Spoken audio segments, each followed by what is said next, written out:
ಅಂಬಿಕಾ ಸುತ ವಿಘ್ನರಾಜನ ಪಿರಿತು ಸಂಸ್ತುತಿಸಿ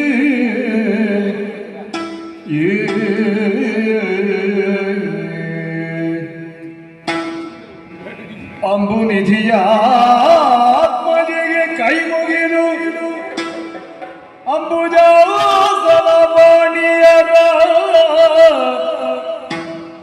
ಪಾದಾಂಬುಜಕ್ಕೆ ಹೊಡಬಡುತ್ತ ವರ್ಣಿಪೆನಿ ಕಥಾಮೃತವ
ದೇವೇಂದ್ರನಿಗೆ ಸದಾ ಚಿಂತೆ.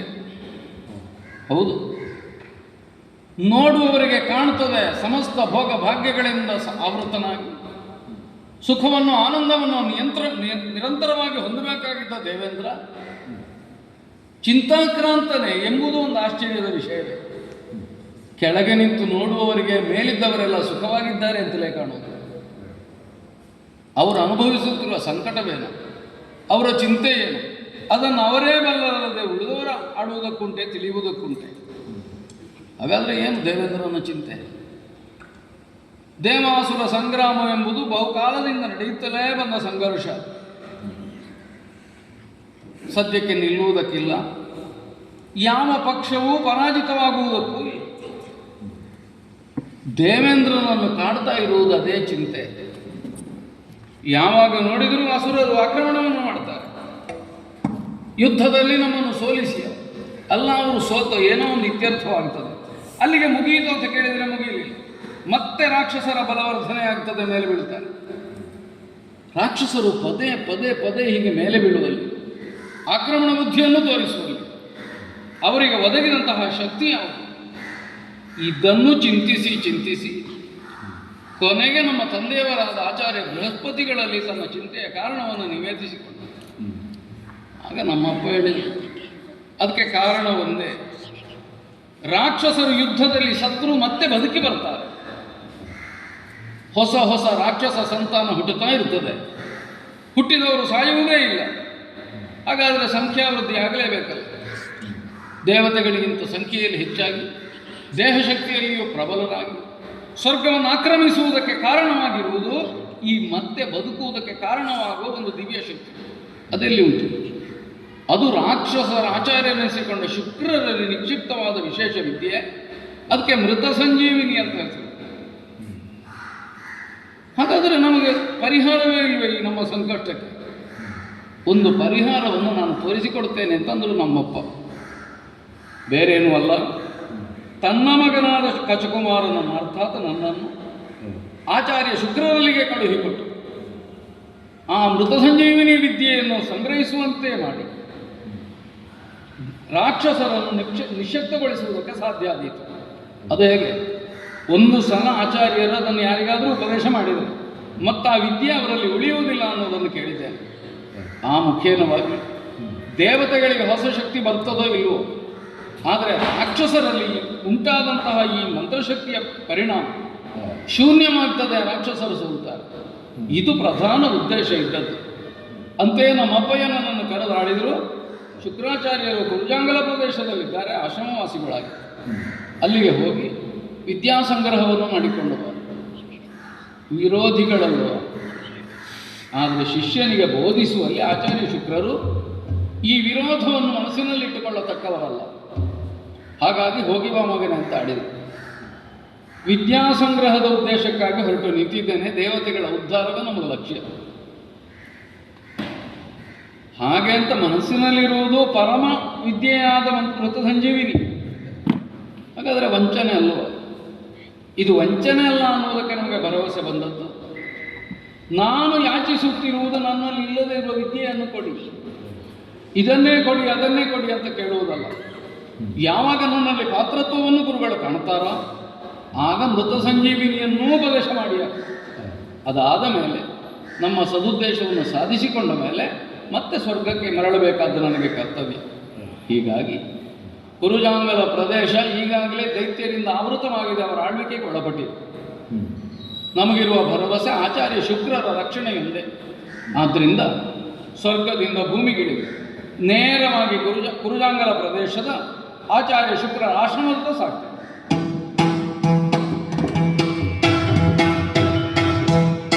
ಆಚಾರ್ಯ, ನಾನು ಬೃಹಸ್ಪತಿ ಪುತ್ರ ಕಚಕುಮಾರ ನಮಸ್ಕರಿಸ್ತಾ ಇದ್ದೇನೆ. ಇಷ್ಟಾರ್ಥ ಸಿದ್ಧಿಯಾಗಿ ಮಗನೇ. ಆದಿತ್ತು ಗುರುಗಳು. ಬಂದಿಯಲ್ಲ ಮಗು. ಬಂದೆಯೇನೈ ಗುರುಜಾತ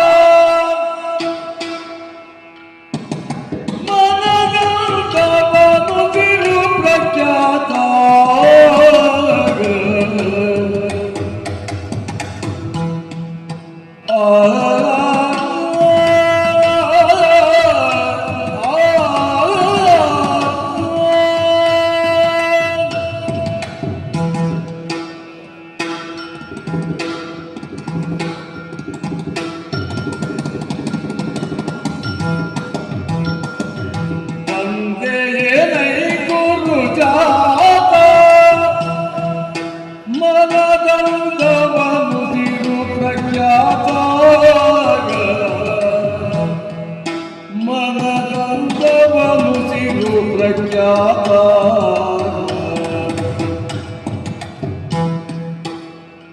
ತಂದೆ ತಾಯಿಗಳು ಪೂಜಾರಿಗಳೇ ಪೇಳು, ತಂದೆ ತಾಯಿಗಳು ಪೂಜಾರಿಗಳೇ ಪೇಳು, ನೀನಿಲ್ಲಿ ಬರುವುದೇನು ಪೂಜಿಲು ಜನರು ಎಂದನೋ.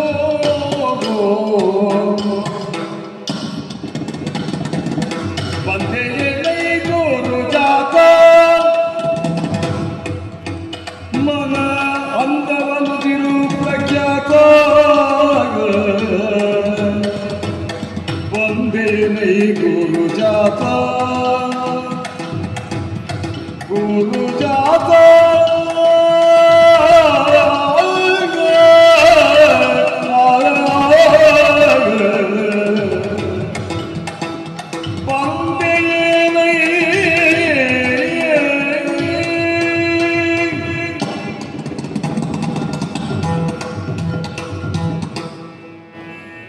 ಬಂದೆಯ ಮಗು ಶುಕ್ರಾಶ್ರಮಕ್ಕೆ. ಆಚಾರ್ಯರೇ, ನನ್ನ ಆಶ್ರಮಕ್ಕೂ ನೀನು ಒಳ ಪ್ರವೇಶಿಸಿದಿ, ನನ್ನ ಒಳಗೂ ನೀನು ಪ್ರವೇಶಿಸಿದಿ. ಬರೇ ಈ ಪ್ರದೇಶಕ್ಕೆ ನಾವು ಬರುವುದರಿಂದ ಪ್ರಯೋಜನ ಇಲ್ಲ, ಒಳ ಪ್ರವೇಶ ಮಾಡಬೇಕು. ಕೆಲವೊಮ್ಮೆ ಒಳಗಿದ್ದುಕೊಂಡು ಹೊರಗಿದ್ದನ್ನು ನೋಡಬೇಕು, ಕೆಲವೊಮ್ಮೆ ಹೊರಗಿದ್ದುಕೊಂಡು ಒಳಗಿದ್ದನ್ನು ನೋಡಬೇಕು. ಒಂದು ಕಾಣಿಕೆ ಮತ್ತೊಂದು ನೋಟ. ಬಂದೆಯೇನ ಈ ಗುರುಜಾತ, ಹ್ಮ್. ಒಂದು ನಿರೀಕ್ಷೆಯಲ್ಲಿದ್ದೇವೆ. ಹೌದೇ? ಬೆಳಗ್ಗಿನ ಅಗ್ನಿ ಕಾರ್ಯ ಮಾಡುವಾಗ ಬೆಂಕಿಯ ಮೊರೆತ ಕೇಳಿದೆ ಕುಂಡದಲ್ಲಿ. ಓಹೋ. ಒಳಗೆ ಒಲೆಯಲ್ಲಿ ಬೆಂಕಿ ಕೊರೆದ್ರೆ ಒಳ ಮನೆಯವರು ಹೇಳ್ತಾರೆ ಯಾರೋ ಅತಿಥಿ ಬರ್ತಾರೆ ಇವತ್ತು. ಹ್ಮ್. ಯಜ್ಞ ಕುಂಡದಲ್ಲಿ ಬೆಂಕಿಯ ಮೊರೆತ ಕೇಳಿದ್ರೆ ಯಾರೋ ಶಿಷ್ಯ ಬರ್ತಾನೆ ಅಂತ ನನಗನ್ನಿಸಿತು. ಹ್ಮ್. ಹ್ಮ್. ಸುಮ್ಮನೆ ಯಾರೋ ಒಬ್ಬ ಅಲ್ಲ,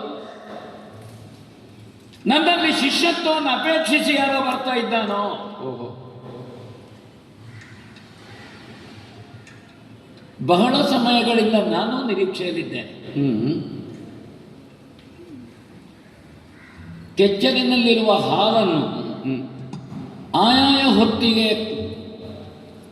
ಕರೆಯದೇ ಇದ್ರೆ ಹ್ಮ್. ಹಸುವೆ ಕರೀತದೆ. ಹ್ಮ್. ಕರು ಬಿಡಿ ಅಂತ ಹೇಳುದು. ಹೌದು. ಮತ್ತು ಅವ ಕರು ಬಿಡ್ಲಿಲ್ಲ, ಹಾಲು ಅದರಷ್ಟಕ್ಕೆ ಸ್ರವಿಸ್ತದೆ ಹ್ಮ್. ಭೂಮಿಯ ಮೇಲೆ. ಯಾಕೆ ಅದು ಹಸು ಕರೀತದೆ, ಕರು ಬಿಡ್ಲಿಕ್ಕೆ ಹೇಳುತ್ತದೆ. ಹ್ಮ್.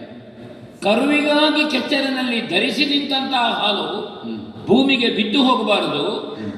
ಭೂಮಿಯ ಹುಲ್ಲನ್ನು ತಿಂದು ಹಾಲು ತುಂಬಿಕೊಂಡಿದ್ದೇನೆ, ಕೃತಜ್ಞತೆ ಹೇಳಲಿಕ್ಕೆ ಕೆಚ್ಚಲನ್ನು ಇಳಿಸಿದ್ದೇನೆ. ಹಾಗಾದ ಕಾರಣ ನನ್ನನ್ನು ಕಟ್ಟಿ ಹಿಂಡಿ ಹಾಕುವ ನಿನಗೂ ಸ್ವಲ್ಪ ಹಾಲು ಕೊಡ್ತೇನೆ ಕರಿ. ಹ್ಮ್. ಆದರೆ ನಾವು ಆಲೋಚನೆ ಮಾಡಬೇಕಾದ್ದು ಶುದ್ಧ ಪಾತ್ರೆ ಹಿಡ್ಕೊಂಡು ಹೋಗ್ಬೇಕು. ಹ್ಮ್. ಇಲ್ಲದ್ರೆ ಹಾಲು ತುಂಬಿಸಿದ್ರೆ ಹಾಳಾಗ್ತದೆ. ಹ್ಮ್. ಕೆಚ್ಚಲಿನಲ್ಲಿ ಹಾಲು ತುಂಬಿದ ಹಸುವಿನಂತೆ ಹ್ಮ್. ನಾನು ಏನನ್ನು ಸ್ವಲ್ಪ ಗರ್ಭೀಕರಿಸಿಕೊಂಡಿದ್ದೇನೆ, ಹ್ಮ್. ನನ್ನಲ್ಲಿ ಅನುಷ್ಠಾನ ಮಾಡ್ತಾ ಇದ್ದೇನೆ. ಹ್ಮ್. ಒಳ್ಳೆ ಪಾತ್ರೆಯೋ ಸಿಕ್ಕಿದ್ರೆ ಹ್ಮ್. ಅದನ್ನು ತುಂಬಿಸಬೇಕು ಅಂತ ನನಗೂ ಉಂಟು. ಆದರೆ ಪಾತ್ರೆ ಅದರಷ್ಟಕ್ಕೆ ಬರುವ ಕ್ರಮ ಇಲ್ಲ ಅಲ್ಲ ಗುರುಗಳೇ. ತಾವು ಆಡ್ತಾ ಬಂದೆಯೇನೇ ಗುರುಜಾತ ಅಂತ ಹೇಳುವಲ್ಲಿ ಗುರುಜಾತ ಎಂಬುದಕ್ಕೆ ಒತ್ತು ಕೊಟ್ಟ ಹಾಗೆ ನನಗೆ ಖಂಡಿತ ಅರ್ಥ ಆಗಲಿಲ್ಲ. ಲೋಕ ಅಂಗೀಕರಿಸಿದಂತಹ ಗುರುಗಳಿಬ್ಬರು. ಮೊದಲ ಎಣಿಕೆಯಲ್ಲಿರುವುದು ಬೃಹಸ್ಪತಿಗಳು. ಹ್ಮ್. ಬೃಹಸ್ಪತಿ ಗುರು. ಹೌದು. ಆಮೇಲೆ ಶುಕ್ರವರು ಭಾರ್ಗವ. ಹ್ಮ್. ಮೊದಲು ನನ್ನ ಹೆಸರು ಹೇಳಿ ಆಮೇಲೆ ಬೃಹಸ್ಪತಿಗೆ ಹೆಸರು ಅಲ್ಲಲ್ಲ. ಹ್ಮ್. ನಾನು ಮೊದಲು ಹೇಳುವುದಾಗೆ ಗುರುಗಳು ಬೃಹಸ್ಪತಿಗಳು. ಹ್ಮ್. ಅವರ ಜೊತೆಗೆ ನಾನು ಇದ್ದೇನೆ, ನನ್ನ ಜೊತೆಗೆ ಅವರು ಇರುವುದಲ್ಲ. ಹ್ಮ್. ನಿಮ್ಮ ಮನೆಯ ಹ್ಮ್. ಋಣ ನನಗಿದೆ. ಹ್ಮ್. ನನಗೂ ಅಗ್ನಿವೇಶರ ಗುರುಗಳೇ, ಹ್ಮ್. ಅಂಗಿರಸರ ಗುರುಗಳೇ. ಹ್ಮ್. ಎಲ್ಲಿಯವರೆಗೆ ಅಂದರೆ ತನ್ನ ಮಗನಾದಂತಹ ಬೃಹಸ್ಪತಿಗಿಂತ ಪ್ರತ್ಯೇಕವಾಗಿ ಅಂಗಿರಸರು ನನ್ನನ್ನು ಕಂಡಿದ್ದಾರೆ. ಓ. ಪ್ರತ್ಯೇಕವಾಗಿ. ಹಾಗಾದ ಕಾರಣ ಗುರು ಸಂಜೆ ಅಂತ ಬರುವಾಗ ನನಗೆ ಆ ಋಣಭಾರ ನೆನಪಾಯಿತು. ಹ್ಮ್. ಅಲ್ಲಿ ನಾವು ಶಿಷ್ಯರಾಗಿದ್ದುಕೊಂಡು ಆ ಮನೆಯಲ್ಲಿ ನಾವು ಅಧ್ಯಯನ ಮಾಡಿದ್ದು, ಅಭ್ಯಾಸ ಮಾಡಿದ್ದು. ಹ್ಮ್. ಆ ಮನೆಯಿಂದ ಒಬ್ಬ ಬರುವಾಗ ಹ್ಮ್. ಒಮ್ಮೆ ಆ ಬದುಕಿನ ವಿದ್ಯಾರ್ಥಿ ಜೀವನದ ಅವಲೋಕನ ಮಾಡುವಾಗ ಹ್ಮ್. ಸಂತೋಷವೂ ಆಯಿತು, ಹ್ಮ್. ಆಶ್ಚರ್ಯವೂ ಆಯಿತು. ಆಶ್ಚರ್ಯ ಯಾಕೋ? ಯಾವ ಮನೆಯಲ್ಲಿ ನಾವು ಕಲ್ತಿದ್ದೇವೋ ಆ ಮನೆಯವರಿಗೆ ಇಲ್ಲಿಯದ ಕೆಲಸ ಉಂಟು. ಹಾ ಹಾ ಹಾ. ಹಾಗೆ ಹಾ. ಸಂತೋಷ ಯಾಕೆ? ಆ ಮನೆಯಲ್ಲಿ ಉಂಡು ಹುಟ್ಟ ಮನೆಯೊಬ್ಬರು ಬರುವಾಗ ಹ್ಮ್. ಏನೋ ಒಂದು ಸಣ್ಣ ಋಣಭಾವವನ್ನು ಹ್ಮ್. ಅದರಿಂದ ಮುಕ್ತಗೊಳ್ಳುವುದಕ್ಕೆ ಇದು ಅವಕಾಶ ಆಗ್ತದ. ಹ್ಮ್. ಒಂದು ಮನೆಯಲ್ಲಿ ನಾವು ಬಹಳ ಸಲ ಊಟ ಮಾಡುತ್ತೇವೆ ತಿರುಗಾಟದಲ್ಲಿ. ಹ್ಮ್. ನಮ್ಮ ಮನೆಗೆ ಕರೀಲಿಕ್ಕೆ ಆಗುದಿಲ್ಲ, ಯಾಕೆಂದ್ರೆ ನಾವು ತಿರುಗಾಟದಲ್ಲೇ ಇರ್ತೇವೆ. ಹ್ಮ್. ಮುಂದಿನ ತಿರುಗಾಟದಲ್ಲಿ ನಾವು ಅವರ ಮನೆಗೆ ಹೋಗುದು. ಅವಾಗ ನಮಗೆ ಅನ್ನಿಸುವುದು, ಬಿಡುವುಂಟು, ಮನೆಯಲ್ಲೇ ಇದ್ದೇನೆ, ಎಲ್ಲಿಯಾದರೂ ಒಂದು ಊಟಕ್ಕೆ ಅವರು ಬಂದ್ರೆ ಮುಂದಿನ ತಿರುಗಾಟ ಇಡೀ ಅವರ ಮನೆಯಲ್ಲಿ ಆತಿಥ್ಯ ಪಡಿಬಹುದಲ್ಲ. ಅಂದ್ರೆ ಒಂದಕ್ಕಷ್ಟು ಒಂದು ಕೃತಜ್ಞ